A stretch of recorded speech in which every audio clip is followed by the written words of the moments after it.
नमस्ते साथियों, सशक्त भारत से मैं डॉक्टर आर के वर्मा। भारत सशक्त कैसे होगा, शिक्षा के बारे में आज बात करूंगा। और आज बात करते हैं एक बहुत बड़ा सामाजिक मुद्दा जिससे हम आप हर व्यक्ति प्रभावित है, और वो बात है शिक्षा की, और शिक्षा से ज्यादा प्रिसाइजली कोचिंग माफियाज की। आप देख रहे हैं पूरे भारत में कोचिंग माफियाओं का एक जाल फैला हुआ है, और उस जाल में 17 साल की उम्र से, 17 नहीं, 14-15 साल की उम्र से लेकर 25-26 साल की उम्र, यानी 10 साल जो पीरियड होता है स्टूडेंट लाइफ का सेटल होने का, उन बच्चों को टारगेट करके उन कोचिंग में दाखिला दिलाया जाता है। लाखों रुपए लिए जाते हैं और हर बच्चे को बनाने की कोशिश की जाती है। क्या? या तो डॉक्टर, या इंजीनियर, या आईएएस पीसीएस। यानी कि साथियों, इन तीन के अलावा जो बच्चा इन तीन डिपार्टमेंट में सेलेक्ट नहीं हुआ वो नकारा है, बेकार है, नल्ला है, सीला हुआ पटाखा है, बिल्कुल किसी लायक नहीं है। और जो माँ बाप हैं वो हाई स्कूल के तुरंत बाद अपने बच्चों को या तो कोटा या कानपुर का वो कोचिंग का जो अड्डा है वहां, या बहुत सारी पूरे देश में वहां भेज देते हैं। बहुत सारे बच्चे सुसाइड कर लेते हैं। तो इसलिए मैं वीडियो बना रहा हूं कि कई लोगों ने कहा कि भाई साहब, ये इतनी आत्महत्या यंग एज में लड़कियां लड़के कर रहे हैं। साथियों, हमने आपने बच्चों का बचपना छीन लिया है। वो दिन चले गए जब ललित कलाओं के ज्ञाता होते थे। भगवान राम, भगवान कृष्ण, ललित कलाएं, 24 कलाएं, 16 कलाएं, वो दिन गए। अब आपका एक एजुकेशन सिस्टम है जिसमें स्कूलों में वो पढ़ाया ही नहीं जाता जो कंपटीशन में पूछा जाएगा, और उसके लिए अलग से कोचिंगें बन गई हैं। अब आप देखिए कि पूरे देश में आईआईटी का एक नीट एक एग्जाम होता है, जो एंट्रेंस एग्जाम होता है। पूरे मेडिकल का एक नीट एग्जाम होता है। पूरे आईएएस का एक एग्जाम होता है। पीसीएस का हर स्टेट में एक एग्जाम होता है, अगर आप इन्हीं 3-4 चीजों की बात करें। और एजुकेशन सिस्टम क्या है? एजुकेशन सिस्टम में ना जाने कितने बोर्ड हैं, चाहे सीबीएसई हो, आईसीएसई हो, यूपी बोर्ड हो, और भी बहुत सारे होंगे। तो इतने सारे बोर्ड हैं आपके, एक ही किताब पूरे देश में नहीं पढ़ाई जाती। एक एक स्कूल से दूसरे स्कूल में दूसरी किताब बदल जाती है साथी। ये आपका एजुकेशन सिस्टम।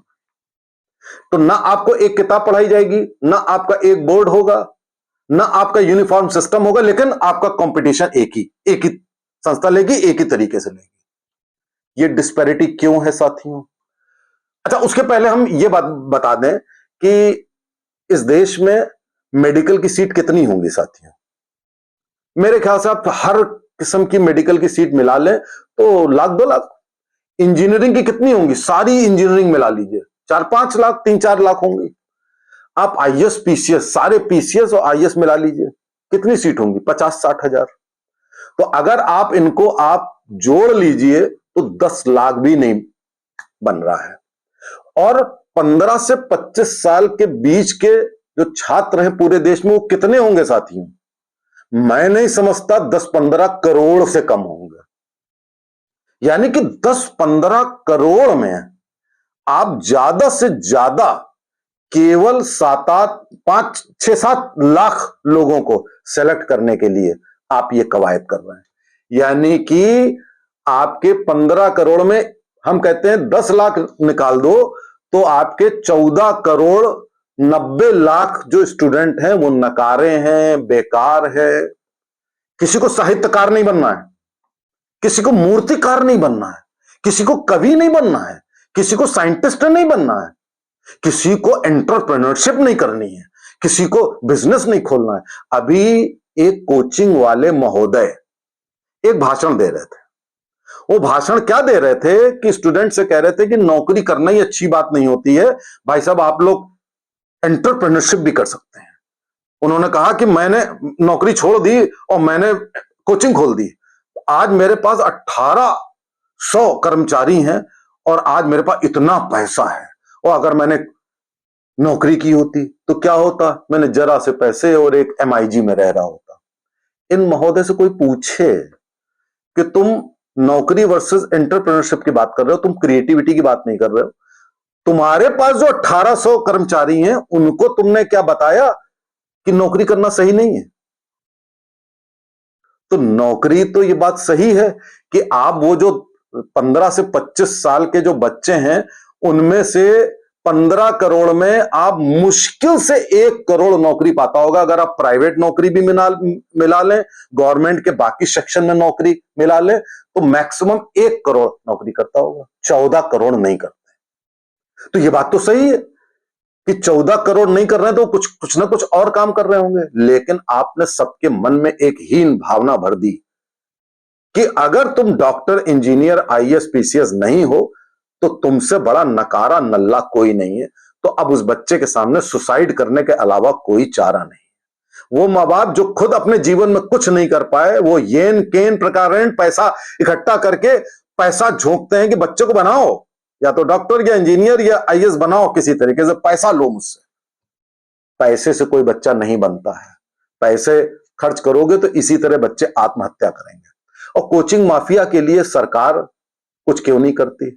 और कोचिंग माफिया फ्लरिश क्यों कर रहा है?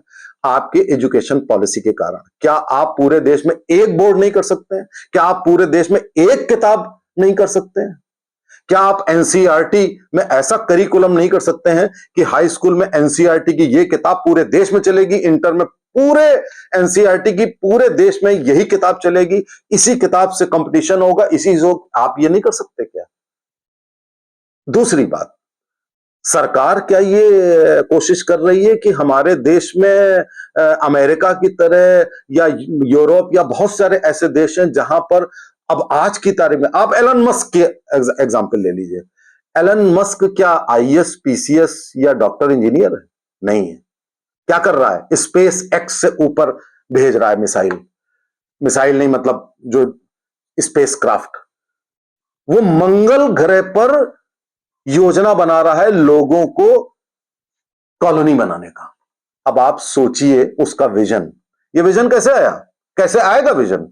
ऐसे आएगा कि आप कोटा में जाकर के 24 घंटे में 18 घंटे पढ़ करके या तो सुसाइड कर लें या बड़ी मुश्किल से सेलेक्ट हो जाए, उसके बाद 10 साल पढ़ाई करें, फिर नौकरी करें, नौकरी करने के बाद 60 साल में आप रिटायर होकर के MIG मकान में रहने लगे तो आप बनेंगे एलन मस्क? कभी नहीं बनेंगे। साहित्यकार बनने बंद हो चुके हैं।